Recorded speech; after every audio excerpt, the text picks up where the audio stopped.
Hi, I'm Chris. I've just come to visit Tass, see how he's doing. We used to work together a few years back at an advertising production agency. Used to spend a lot of time deliberating over things at lunchtimes, talking about everything and anything really. We worked together, and I was looking for more. I was looking for, something intellectually stimulating, whatever that meant, to go into like brand strategy, and I had all these hopes.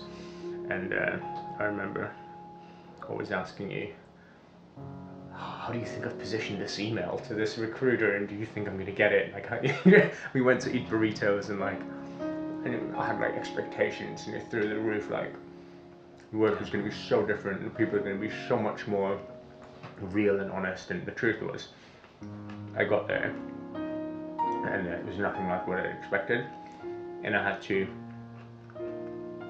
suddenly filter who I was as a person, and I didn't really last very long. No. The truth is, bluntly, I didn't even pass my probation. Got fired. Got sacked. Do you think some of the appeal of founding your own startup is almost not having those people to tell you, this is the wrong way to do things and this is the right way to do things? Exactly. You can kind of... It will, like, the market will decide if what you're doing is right or wrong. It's not the other people in the organization. It shouldn't be like a political, I'm right because I said so, or I'm right because I was here first. It's everyone has the right to throw their opinion and their point of view into the mix, and then we discuss it, and then the kind of the best idea wins, and we try to decide objectively, and we have brainstorming sessions, we involve everybody.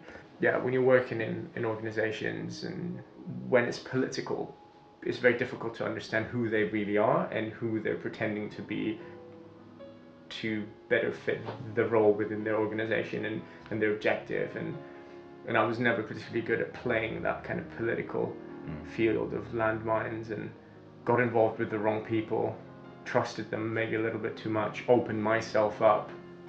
It was a big lesson for me, and I figured, hey, I have quite a strong personality and a strong viewpoint, and if we debate and I feel like I'm right, or I feel like I can make a valid case for something, then I find it very difficult to step back and just accept someone else's opinion based on only their rank and not on credibly disproving me or proving that whatever they're putting into them works, And oftentimes I think I ask the wrong questions. I'd say to clients, like, are we attempting to actually make any of these snacks healthier by improving the ingredients that are in there, or are we all about changing the perception, actually trying to solve the problem at its core and being honest? And because that's what they were talking about doing, but the elephant in the room was that no, the ingredients are still equally unhealthy, but you're just going to write without sugar. Yeah, you'll pull out one detail. You'll pull on one detail and highlight, like, it's gluten free, so it's okay now, you know what I mean?